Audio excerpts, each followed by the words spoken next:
Hello, this is Dr. Do again. This video is outside of medicine.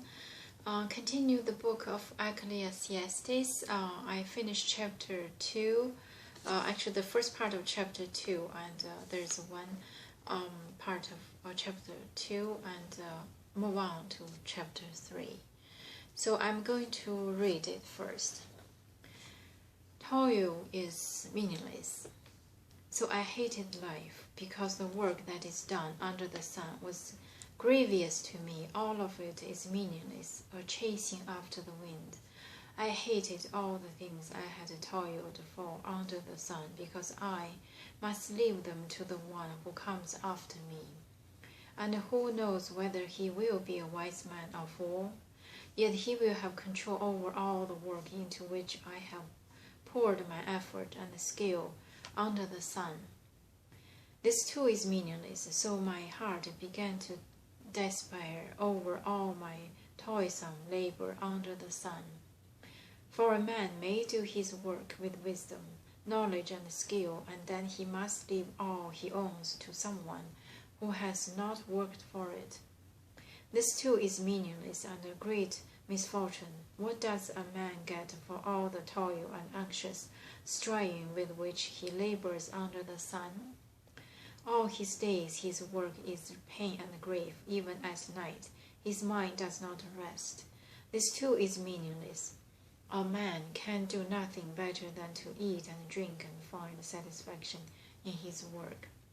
This too I seize from the hand of God, for without him who can eat or find enjoyment?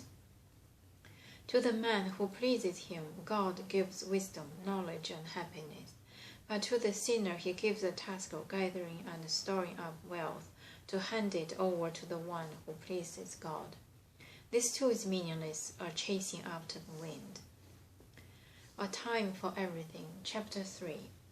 There is a time for everything, and a season for every activity under heaven.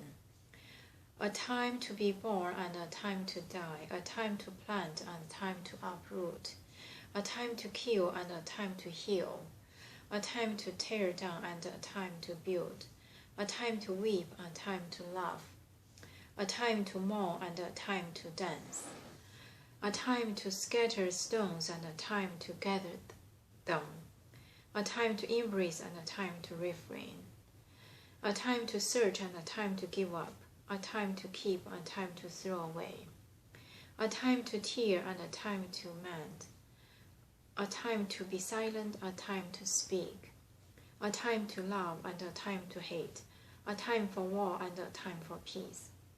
What does the worker gain from his toil? I have seen the burden God has laid on man. He has made everything beautiful in its time. He has also set eternity in the heart of man, yet they cannot fathom what God has done from beginning to end. So this is the first part, some part of the chapter 3, and the second part, the last part of chapter 2. So this is the Ecclesiastes. Start from beginnings, everything is meaningless. And chapter 2 talk about the, in chapter 1 talk about the wisdom is meaningless. Chapter 2 talk pleasure are meaningless, and wisdom or folly are meaningless. And then toil is meaningless, which means hard working is meaningless.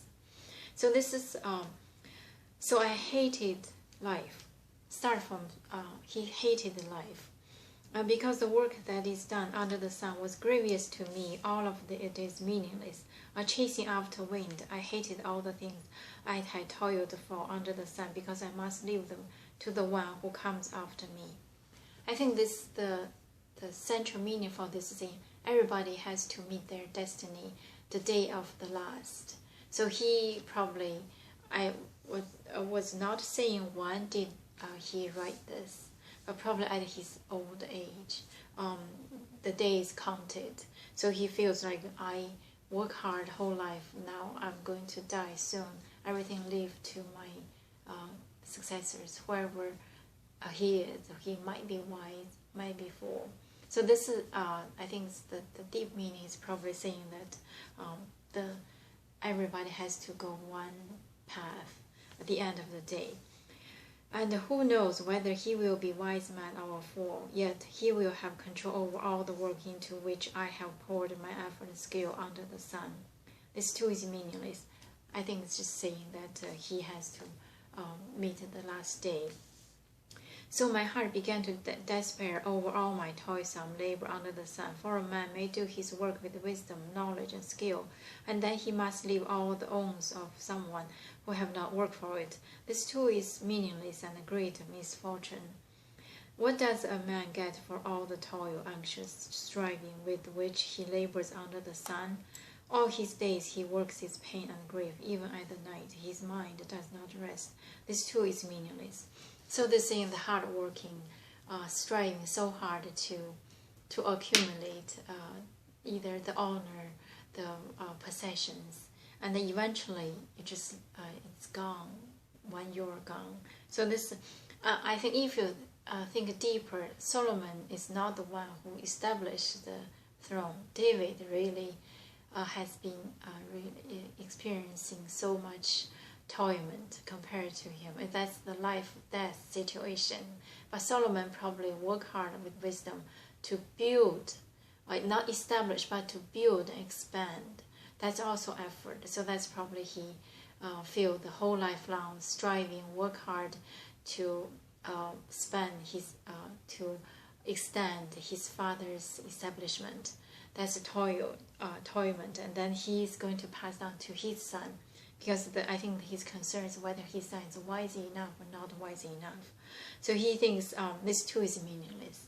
A man can do nothing better to eat or drink and find satisfaction in his work. This too I see is from the hand of God. I think this is another center. The better things to eat and work and satisfied. However, this is also in God's hand. Not everybody can eat food in comfort. Not everyone can work hard and eat. So this is things up to God. God gives wisdom, knowledge, happiness, but to the sinner he gives the task of gathering of store wealth for the other. So this is saying it's in the hand of God. And in this too is meaningless, a chase after wind. So I think this is saying everything's chasing after wind is meaningless. And chapter 3, a time for everything. So in this chapter 3, he mentioned time. I think it's opportunity. It's for everything, from the birth to the death, and from the plant or kill or heal or establish or build or tear down and cry or laugh. Everything there's a time. And time to speak, time to be silence. And so this is saying that, and all of this, time is everything. And then he said, what does the worker gain from his toil? I have been the burden of God. I have seen the burden of God laid on man. He has made everything beautiful in its time. He has also set eternity in the hearts of man, yet they cannot fathom what God has done from beginning to end. So this means still God is above everything. Time is everything. And then later on he mentioned human can establish, do something, but they cannot fathom what God has done from beginning to end. So they cannot change or fathom, which means lifeless, or they cannot alter or change the face what God has given to the earth, to the people, to the world, or actually the will of God. I think this means regardless whatever it is, it's in God's hand. The time is everything, and the time is in the hand of God. That's what he means.